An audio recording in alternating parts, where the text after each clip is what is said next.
Bismillahirrahmanirrahim. Assalamualaikum warahmatullahi wabarakatuh.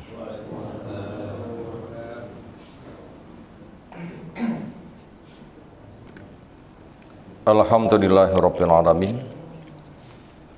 Walladzi arsala rasulahu bil huda wa dinil haq lidhirahu 'ala dini kulli. Wakafa billahi syahida. Wa asyhadu an la ilaha illallah wahdahu la syarikalah wa asyhadu anna Muhammadan abduhu wa rasuluh.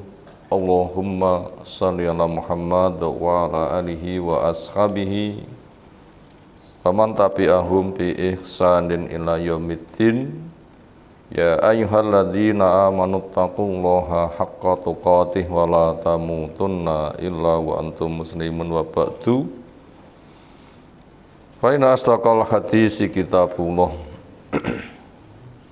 wa khairal hadyi hadi Muhammadin sallallahu alaihi wasallam,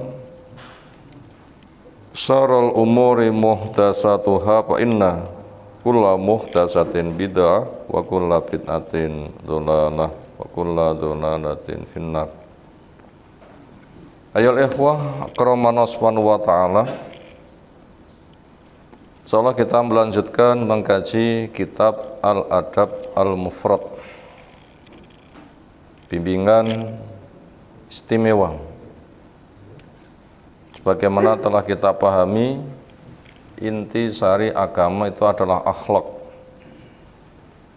Antara makna akhlak, adab, suluk, ad-din, an-nasihah itu sinonim. Lafadznya beda, tapi maknanya sepadan.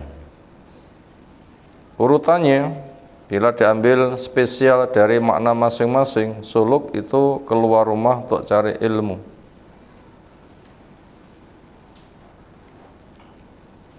Adab, ilmu diamalkan, dilatih dan dilatih dan dilatih. Akhlak, hasil ilmu, amal, pelatihan, maslahat untuk lingkungan. Itulah nasihat, artinya memberikan kemaslahatan untuk pihak lain, iradatul khair lil ghair, menginginkan kebaikan untuk pihak lain. Di depan Allah dengan bertauhid, tidak syirik. Di depan kitab siap menjadikan sebagai sumber ilmu.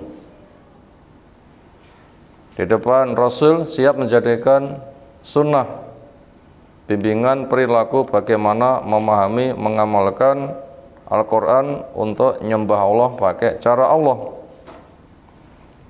Di depan waliul amri, yang paling utama itu adalah ahli ilmu, siap untuk menerima transferan ilmu. Sehingga ketika generasi berganti akan terus ada yang berdakwah sehingga ilmu tidak mandek.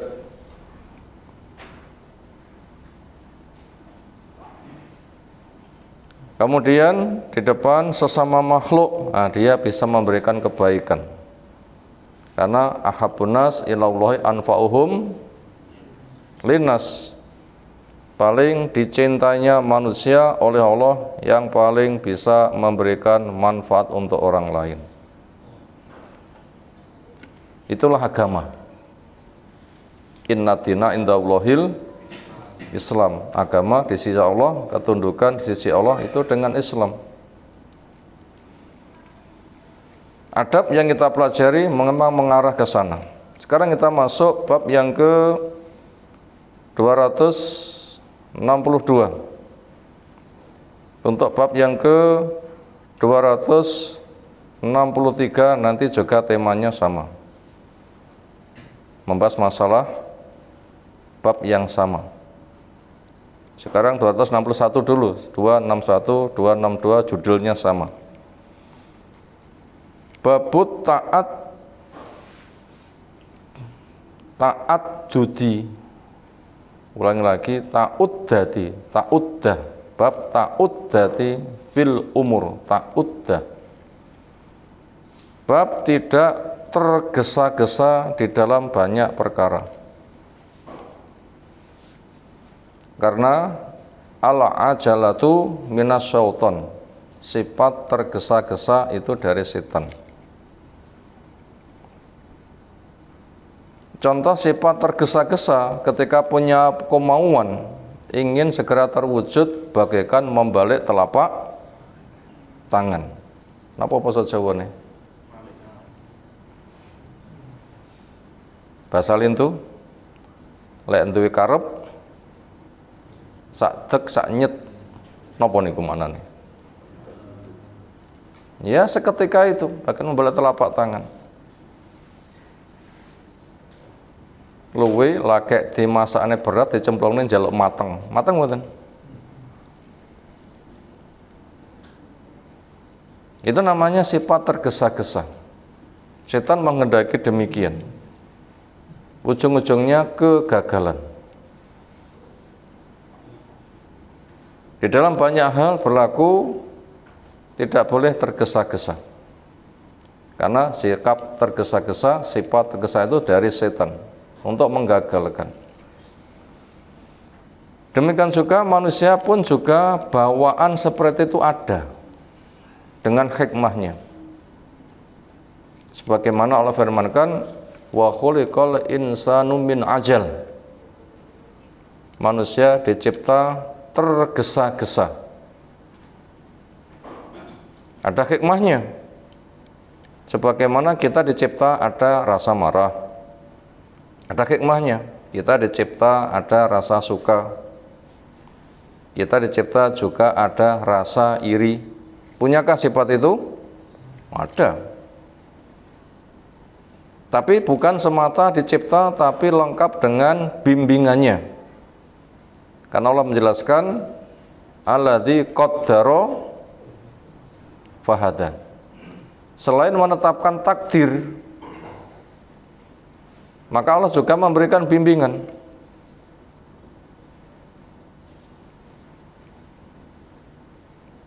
Makanya semua apa yang Allah takdirkan dengan penuh hikmah, gak ada yang sia-sia.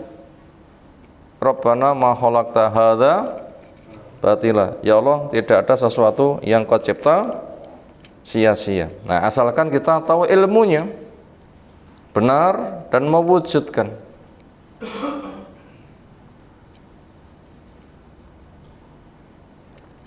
Itu tentang makna ta'udah. Bab tidak tergesa-gesa di banyak hal. Sekarang kita baca hadisnya.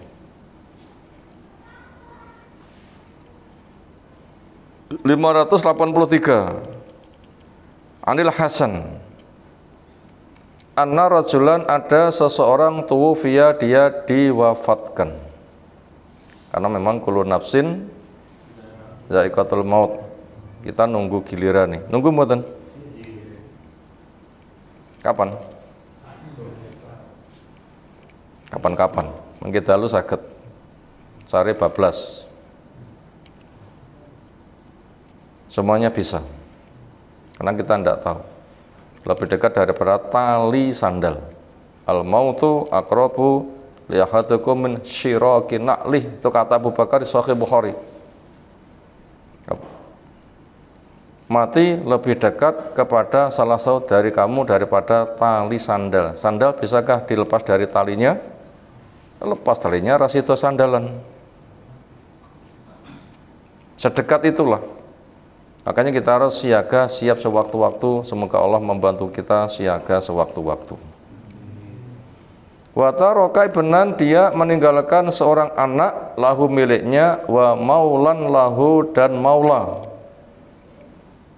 Makna maula itu luas. Makna maula di sini adalah budak yang dimerdekakan, memiliki makna mantan budak.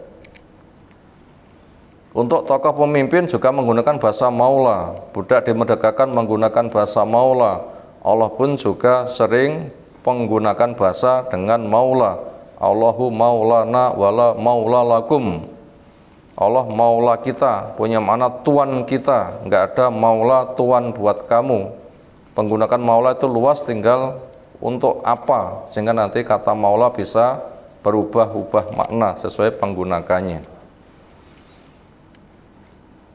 Adapun maula, orang punya budak lalu dimerdekakan, sebagian keterangan ini menyebabkan dia jadi mahram. Dia menjadi mahram. Mahram untuk yang memerdekakannya. Wallahu a'lam.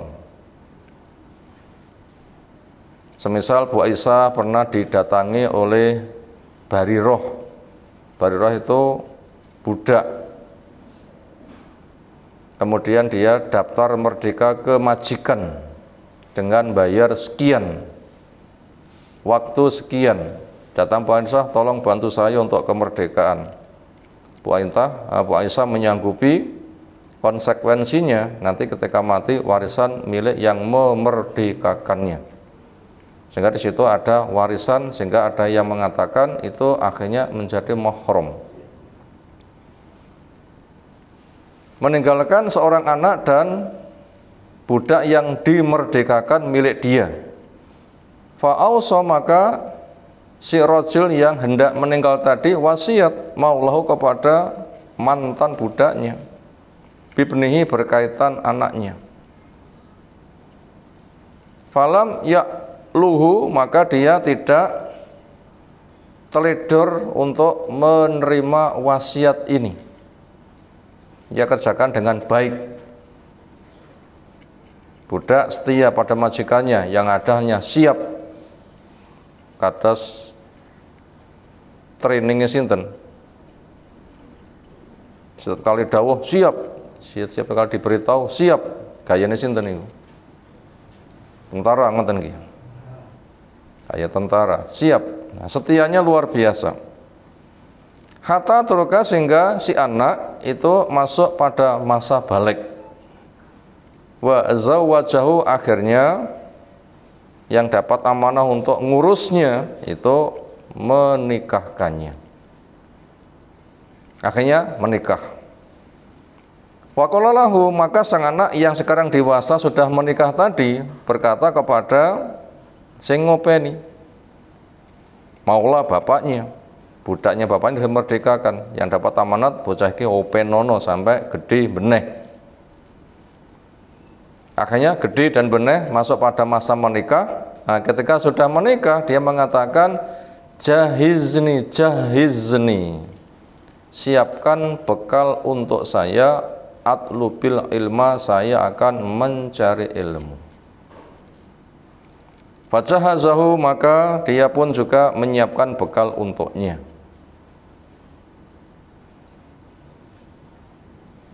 Fata aliman, akhirnya dia datang pada seorang alim, tokoh masyarakat yang punya ilmu, yang diminta pertimbangan. Fasalahu, maka dia tanya kepadanya.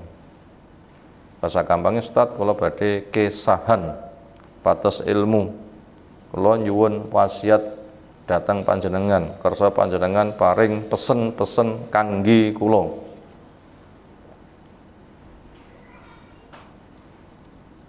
Faqala, maka sang alim, tokoh yang diminta nasihat, mengatakan, idza arata an tantoliko, bila kamu sudah siap untuk berangkat, fakulli, maka beritakan kepadaku, u'allimka, nanti akan saya ajari, saya sampaikan pesan-pesan. Kapan budalmu? Lewaya siap, nah, engkau cerita, tak sangoni. Fakola, dia cerita, hadaramini, akhirnya datang kepadaku al-khuruj, waktu keluar. Sebagaimana pesannya, saya sowan dulu. Akhirnya fa'alamani, sang tokoh mengajari kepada saya dengan 3 pesan berikut, yaitu ittaqillah wasbir wala tastajil. Ini 3 pesannya, ringkes. Ittaqillah, supaya kamu selalu bertakwa kepada Allah, wasbir, supaya kamu jaga kesabaran, wala tastajil, dan kamu jangan tergesa-gesa. Ini wasiat luar biasa. Tanda ahli ilmu, bila bicara ringkes tetapi penuh isi. Itu ciri khas Al-Quran. Sebagaimana pesan Nabi Sallam, utitu bi jawami'il kalim. Saya diberi rangkuman kalimat. Lafadznya ringkas, lek diurai gak karuh-karuan. Saking luasnya kandungan. Kata takwa lek diurai mboten karuh-karuan. Sabar juga demikian, tidak tergesa-gesa pun juga tidak kalah penting. Pendefinisian takwa sangat luas. Pendefinisian Syekh Utsaimin seolah terbaik, yaitu ittikhadul wiqayah min sukhtillah wa adzabi bi fi'il awamir wa jatinabin nawahi badzalika bi ilmin wa raja'in wa khaufin au kama qala. Takwa adalah menjaga diri, pasang benteng untuk jaga diri supaya tidak terkena murka siksa Allah. Bentuk benteng itu ialah mengenal jalan surga, dikerjakan penuh harap. Mengenal jalan neraka, ditinggalkan penuh waspada. Itu takwa. Dan itu wasiat tertua, terpenting, dan terabadi. Wasiat tertua, terpenting, dan terabadi. Dikatakan tertua, memang itu wasiat Allah yang terluas. Sebagaimana Allah menjelaskan, walaqad wasaynal ladzina utul kitaba min qablikum wa iyyakum anittaqullah. Sudah saya wasiatkan kepada orang yang diberi kitab sebelum kamu dan juga kepada kamu, takwalah. Sinten? Tiyang sing pun diparing kitab zaman dhisik-dhisik niku sinten? Sedaya nabi, sedaya rasul niku pun dipun paringi kitab. Mung nama kitab mboten dipun jelasne kabeh. Nama kitab ingkang terkenal napa? Taurat, Zabur, Injil, Quran. Napa namung papat niku tok? Jawab, ndak. Bisa dibilang semuanya. Karena Allah itu berfirman, didengar, ditulis, dibukukan, diturunkan. Sejak kapan? Ya kita ndak tahu. Itu sifat Allah yang azali, ada sejak dulu, ndak boleh ditanyakan kapan. Karena Allah itu bukan makhluk ditanyakan kapan, itu ada setatnya. Makhluk wonten setat finisi, Allah tidak akan berlaku sifat itu. Dan juga kepada kamu, napa wasiatnya? Takwalah kepada, namanya wasiat tertua. Kemudian wasiat terpenting, karena inna akramakum indallahi atqakum, orang yang paling mulia di antara kamu yaitu yang paling takwa di depan Allah. Terabadi, memang ini berlaku untuk semuanya sampai makhluk terakhir. Ini wasiat pertama, ittaqillah. Yang kedua, wasbir, sabarlah. Terus pun caranya sabar. Harus sadar takdir dan nompo takdir. Setiap kali kita dapat peristiwa, napa pemikiran pertama kali? Ngalami nopo ngoten seneng utawi senep, napa pemikiran pertama? Takdir. Pokok terjadi langsung berpikir takdir. Api syukuro, musibah petanono dosane. Karena musibah diantar sebabnya dipancing oleh dosa. Pertama, sadar ini takdir. Yang kedua, husnudon. Iki mesti ada kebaikan di balik takdir ini. Yang kedua, sibuk mencari fadilahnya apa, hikmahnya apa. Di balik musibah ini ada kebaikan apa, cari. Mengingatkan dosa, latihan untuk sabar. Nanti apabila ketemu hikmahnya, ini, aku memang diuji, saya memang diingatkan dosa.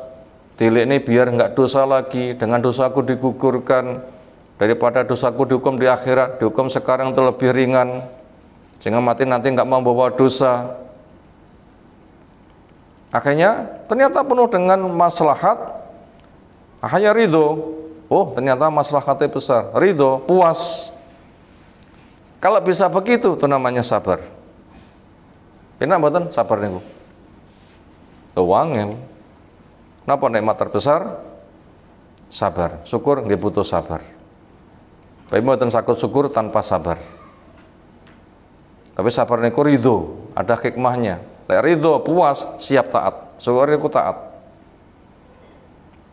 Makanya pesan Nabi sallam, wa ma utiya ahadun atoan khairan wa asa'amin as-sabri. Enggak ada orang diberi pemberian lebih luas, lebih baik daripada kesabaran. Makanya kita dipun bimbing donga. Napa dongane? Sebatas kaparingan sabar. Allahumma afrik alaina sabra. Ya Allah, curahkan kepada kami kesabaran. Lalu yang ketiga pesannya, wala tastajil, ojo tergesa-gesa. Napa basa Jawane? Aja kesusu. Sak dek sak nyet nek duwe karep. Itu pesannya dari tokoh yang dipamiti seperti itu. Kata yang ringkes. Qala Al-Hasan, fi hadza, di dalam wasiat ini, al khairu kulluh, isinya kebaikan kabeh.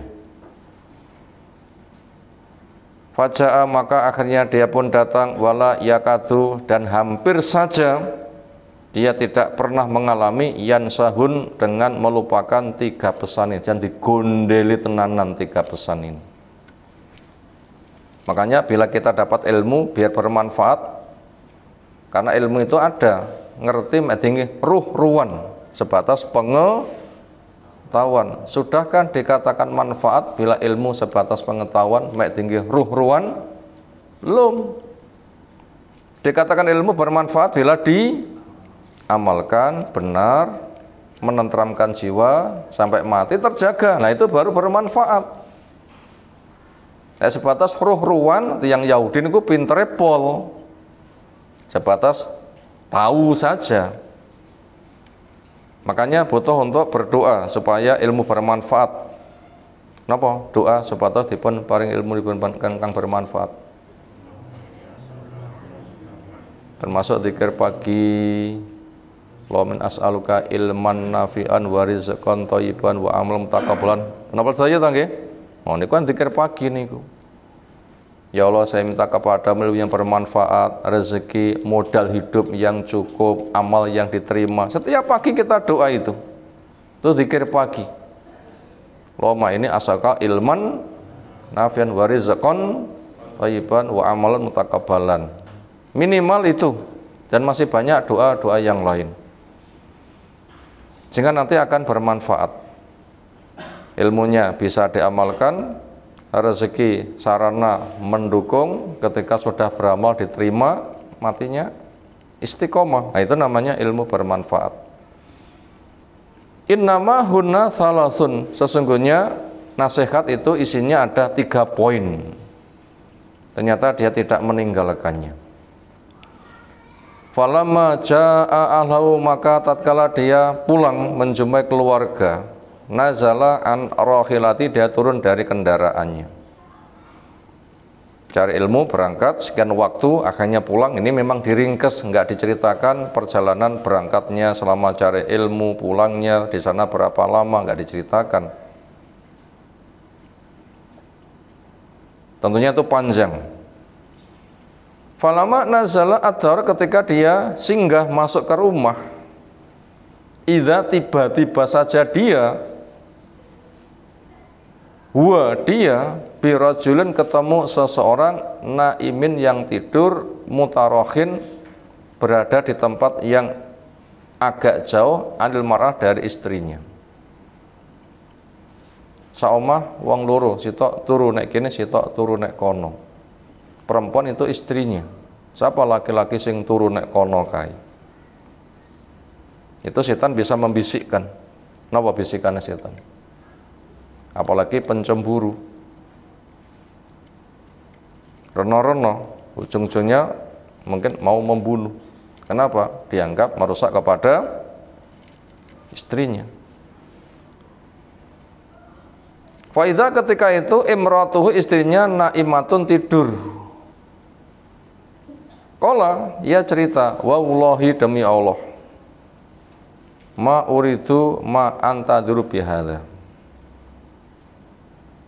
Ma uridu, apa yang ku inginkan. Ma antadhiru bihadza, apa yang butuh saya tunggu dengan kondisi ini. Kondisi kaya ngene, apa yang ditunggu? Dikuasai rasa cemburu, ingin membunuhnya. Akhirnya faraja, dia kembali ila rahilatihi, menuju ke kendaraannya untuk mengambil alat bunuhnya. Falamma aradha, ketika menginginkan ayakhudha, mengambil as-saifa, pada pedangnya, qala, ia ingat wasiat gurunya, ittaqillah wasbir wala tastajil. Takwalah, sabarlah, jangan tergesa-gesa. Dengan begitu akhirnya emosinya, cemburunya reda. Farja, dia kembali. Falamma qama ala ra'si, ketika dia sudah berada di atas kepalanya. Kalau yang katakan ma antadhur bihadza syai'an, enggak ada yang saya tunggu dengan ini sesuatu pun. Faraja ila rahilati, dia kembali menuju ke kendaraannya untuk mengambil pedangnya. Yang pertama enggak sido, kemudian ketika masuk yang kedua, rasa itu timbul lagi, ya kembali ke kendaraannya lagi. Falamma arada ya'khudha sayfahu zakarahu, ketika dia menginginkan untuk mengambil pedangnya, ia ingat lagi. Faraja ilahi, ia kembali, enggak situ. Faqama ala ra'sihi, kemudian yang ketiga, ketika dia sedang berdiri di atas kepalanya, istaiqadha ar-rajul, laki-laki yang tidur tadi bangun. Mau dibunuh pertama kali enggak situ, dia masih tidur. Mau dibunuh kedua kali enggak situ, dia masih tidur. Mau dibunuh yang ketiga kali, ternyata dia bangun. Falamma ra'auhu, ketika dia melihatnya, wasaba, orang tadi langsung meloncat kepadanya, fa'anaku, memeluknya, waqabalau, dan mengecupnya. Saking lama enggak ketemu, kangen. Sementara laki-laki tadi menjaga istrinya sangat luar biasa. Makanya di depan sudah kita sampaikan, maulah suatu kaum itu mahram, maka kehidupan keluarga tadi memang enggak membahayakan. Karena bekas budak milik suatu kaum itu adalah mahram buat orang yang memerdekakannya, sehingga potensi bahaya itu hilangnya apa? Ya pancen mahram. Makanya itu satu rumah. Itu memang mahramnya. Wasa'alahu, dan dia tanya kepadanya, bi kabari, dan seterusnya. Kalau diantara bentuk pertanyaannya, ma asabta ba'di, apa yang kau dapatkan sepeninggalku. Berarti setelah kita berpisah, kau berangkat cari ilmu, selama engkau merantau, sekarang pulang, yang kau dapatkan selama perantauanmu cari ilmu untuk apa? Kalau jawabnya, asabtu, yang ku dapatkan, wallahi, demi Allah, ba'daka, setelah saya tinggalkan engkau, khairan katsira, kebaikan yang banyak. Asabtu, wallahi, saya dapatkan demi Allah, ba'daka, sepeninggalmu, ani masa itu alailata, satu peristiwanya berikut ini. Saya jalan di suatu malam, baina saifi wa baina ra'sika, antara pedangku dan kepalamu. Salah samirot 3 kali. Saya masuk, istriku tidur, kamu ada di rumah itu juga. Karena saya cemburu, kamu mampir saya bunuh. Tapi saya kelingan sebuah nasihat gak situ, roh neh mau saya bunuh. Saya ingat nasihat guruku, enggak situ. Kemudian saya lihat mau saya bunuh. Nah, ternyata ketika perulatan ketiga ini, ternyata engkau bangun. Sehingga peristiwa kemauanku membunuhmu tidak terjadi. Fahajazani, maka membentengi kepadaku ma asabtu, apa yang ku dapatkan. Pesan dari guruku, takwalah, sabarlah, jangan tergesa-gesa. Ini ternyata menjaga saya. Akhirnya saya jaga ketakwaan, saya bersabar, saya tidak tergesa-gesa. Bila saya langsung membunuh kan tergesa-gesa. Kenapa nggak dibangunkan, ada peristiwa apa? Apakah ada gejala-gejala? Bertindak kan butuh bukti dulu. Tiba-tiba membunuh kan tidak boleh kan? Itu kan vonis, harus ada sidang dulu. Makanya apabila suatu kaum diberi apa yang dituduhkan, kabeh wong nanti ngaku-ngaku.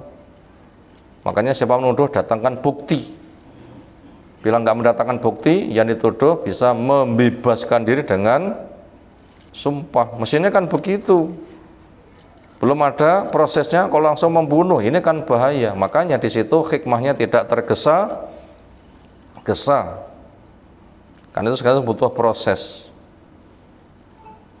Maka menjaga kepadaku ma asabtu, apa yang ku dapatkan minal ilmi, dari ilmu, an qatlika, sehingga saya tidak membunuhmu. Kalau begitu, takwa, sabar, tidak tergesa-gesa, itu nasihat yang luar biasa. Itu tandanya ahli ilmu bisa merangkum kata-kata simpel tapi maknanya sangat luas dan luar biasa. Maka daripada itu, supaya kita tidak tergesa-gesa, apa yang butuh kita siapkan? Jawabnya 3 wasiat jadi 1. Takwa, sabar, tidak tergesa-gesa. Itu langkah pertama, kiatnya, biar kita nggak tergesa-gesa. 3 sifat di atas, wasiat di atas, pegang dengan baik. Yang kedua, sabar, manusia punya sifat tergesa-gesa yang harus dikelola. Sabar, manusia punya sifat tergesa-gesa harus dikelola. Jangan punya dipakai, tapi punya dikelola. Kenapa? Allah berpesan, wala tastajilahum. Kamu jangan tergesa-gesa menindak kepada mereka. Itu langkah yang kedua, kiatnya, supaya kita nggak tergesa-gesa.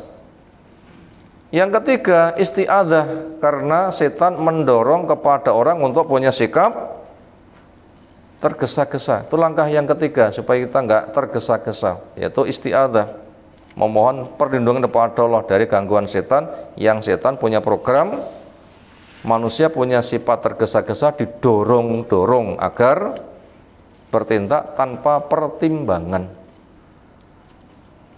Itu kiat yang ketiga supaya kita tidak tergesa-gesa. Yang keempat, segala sesuatu butuh proses. Apa yang keempat? Segala sesuatu butuh proses. Nggak boleh tanpa proses memberikan tindakan. Karena ilmu kita bukan ilmune Nabi Khidir. Ilmu kita bukan ilmunya Nabi Khidir. Napa ilmu Nabi Khidir? Niki istilah wong Jawa napa Nabi Khidir niku? Baginda Khidir. Itu ilmu laduni. Maka Nabi Musa ketika berguru itu Nabi kita mengatakan, loh yo po sabar, wong sistem ilmu yang Allah ajarkan kepada saya kepada kamu itu berbeda. Kamu menggunakan sistem sidang dulu, ketika sudah puncak vonis baru ditindak. Kalau saya enggak, bertindak dulu, sering tidak diberitahu apa sebabnya. Akhirnya tetap berjalan, dia mengatakan insya Allah sabar, maka syaratnya jotekok. Kecuali nanti saya ceritani dewi. Begitu berjalan ada tumpangan kapal, pemilik kapal kenal, akhirnya diangkut gratis. Ternyata Nabi Khidir bertingkah, kapal dinampak nih, dirusak. Lu terus pundi to, wis numpak gratis kok dirusak, apa mengke pesanku? Jotekok. Joko tak ceritani, oh nggih kula subi. Akhirnya jalan-jalan di pantai anak bocah dolanan langsung dibunuh. Loh, apa terusane? Loh tenan to, jotekok pangatekok ae. Nggih pun, mengke tekok malih pun tek kontrak kesempatan cari ilmu. Akhirnya memasuki suatu daerah, musafir punya hak dijamu, ternyata mereka nggak mau jamu. Akhirnya ada rumah hampir roboh, dibenahi. Randuwi renek penghuni nih, terus pun itu jenengan niku. Dadi tamu nggak dijamu, andaikan manjing supaya cukup, ya golek wong yang punya pekerjaan. Ini pekerjaannya jelas, tapi majikannya sopo, sing bayari sopo. Dandani bayar ragat mboten, omah mahambrut ditandani. Apa kata Nabi Khidir? Ini masa perpisahan saya dengan kamu. Itu Nabi Khidir. Akhirnya dijelaskan. Yang pertama tadi itu kapal milik orang miskin, di depan sana perampok. Dicek kapalnya api, dirampas, mula tak elek nih. Lek elek kapalnya elek kono. Nah, itu cara nolong begitu. Adapun bocah itu Allah tahu gedene sok kafir menyeret orang tuanya, maka dimatikan. Mumpung cek winih bahaya, cabut, muka-muka nanti ada benih yang lebih bagus sehingga orang tuanya tidak terseret dan seterusnya. Itu tadi keterangan bahasanya segala sesuatu butuh proses. Makanya bila kita pengen tidak terkuasai sifat tergesa-gesa, harus siap melewati proses. Nanti apabila di atas kita punya, insya Allah kita nanti tidak tergesa-gesa. Bab berikutnya ada 3 hadis, insya Allah kita baca 262 babnya, judulnya sama, bab tadutati fil umur, tidak tergesa-gesa di dalam banyak hal. Hadis pertama, an Asadji Abdul Qais, nama orang namanya Asaj Abdul Qais. Qala cerita, qala li dawuh kepadaku an Nabi sallallahu, inna fika la khuluqaini, engkau memiliki 2 perangai, yuhibbuhuma, suka kepada 2 perangai itu Allah. Kultu saya tanya, wa mahuma, apa 2 perangai itu ya Rasulullah sallallahu? Qal, jawabnya, al-khilmu wal haya. Khilmu itu sama dengan tidak tergesa-gesa. Mana khilmu napa? Tidak tergesa-gesa. Yaitu ada masalah, ini takdir, ada hikmahnya, sebabnya apa, penyelesaiannya gimana, ketika tahu bisa bertindak, ketika enggak ya didiamkan saja, karena enggak boleh bertindak yang salah. Nah, proses mikir itu namanya al-khilmu. Ini buat hakim sangat penting, sehingga tidak boleh hakim itu sifatnya gampang naik gaji, senes, nggih, naik tensi, naik darah, gampang semremet ngoten nggih, gampang semremet, ada masalah langsung kerekut remek ngoten nggih, itu tidak boleh itu. Ini takdir, ada masalahnya, gimana solusinya, cara yang paling tepat gimana, siapkan kiatnya dulu. Bila sudah tahu tepat bertindak, pertimbangannya matang, silahkan bertindak. Kalau enggak, jangan dulu. Kenapa? Enggak boleh bertindak yang lebih buruk daripada peristiwa. Itu namanya al-khilmu. Ini sikap yang disuka. Wal khaya, dan sifat malu. Napa niku malu? Bisa memadukan antara kemauan, berpadunya antara kemauan dan khawatir martabatnya jatuh. Jadi punya kemauan dipadukan dengan khawatir martabatnya jatuh. Aku sir, tapi kalau tak tandangi martabatku jatuh, enggak situ. Itu namanya malu. Aku lek budal, martabatku jatuh, enggak situ.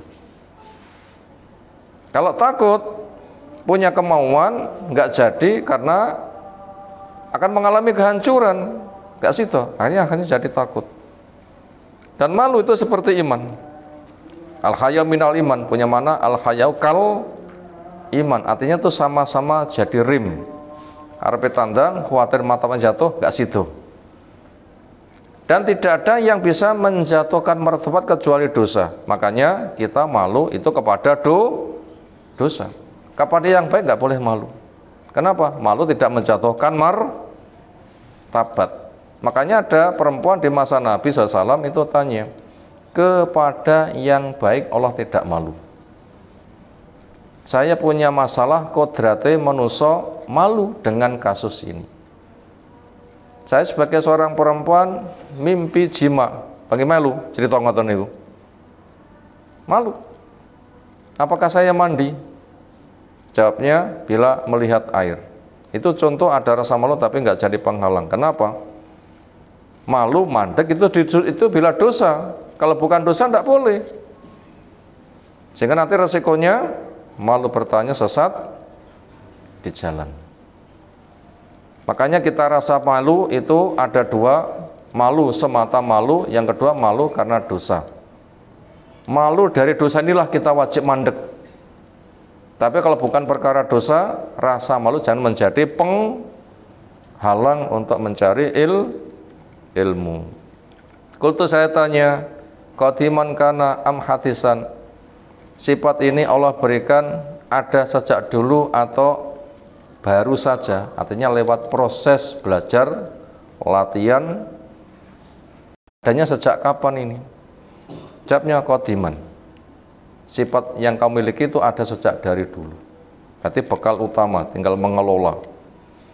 Kalau saya katakan alhamdulillah, pujian milik Allah alladzi yang jabalani, memberikan bawaan watak ini. Napa jabalani? Memberikan bawaan watak ini.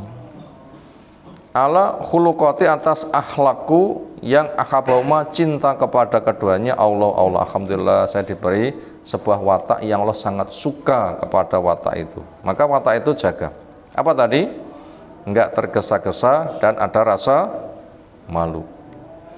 Hadis satunya lagi Nabi Sa'idin Al-Khudri radhiyallahu anhu qala dawuh an-Nabi sallallahu li Asajin Abdul Qais, kepada Asaj, dia adalah Abdul Qais. Inna fika, sesungguhnya pada diri kamu, la khoslatani, ada dua perangai, yuhibbuhuma, yang cinta kepada keduanya Allah, yaitu al-khilmu wal anatu. Al-khilmu dan anatu, ini hampir sama dua kata ini. Anat itu pelan-pelan, al-khilmu enggak tergesa-gesa, memaafkan, sabar, enggak tergesa-gesa. Sinonim dua kata ini, walaupun punya kespesialan. Hadis yang terakhir, An Ibnu Abbas radhiyallahu anhu maqal, qala dawuh an-nabiyyu sallallahu alaihi wasallam li Asajin, Asaj Abdul Qais, kepada Al-Asad, dia adalah Asad Abdul Qais, inna fika la khoslataini yuhibbu maullah, sesungguhnya pada diri kamu ada dua perangai yang Allah suka kepada keduanya, yaitu al-khilmu wal anatu. Isinya sama. Itu dua bab, judulnya sama, saling melengkapi. Kesimpulannya, bila orang memiliki sifat di atas termasuk adab yang sangat luar biasa, takwa, sabar, tidak tergesa-gesa, menggunakan bahasa al-khilmu atau al-anatu, dan sifat malu merupakan hiasan yang sangat indah. Demikian yang kita kaji di kesempatan kali ini. Ada tanggapan, disilahkan. Sekira cukup, kita tutup. Subhanakallahumma bihamdika, asyhadu an la ilaha illa anta, astaghfiruka wa atubu ilaik. Assalamualaikum warahmatullahi wabarakatuh.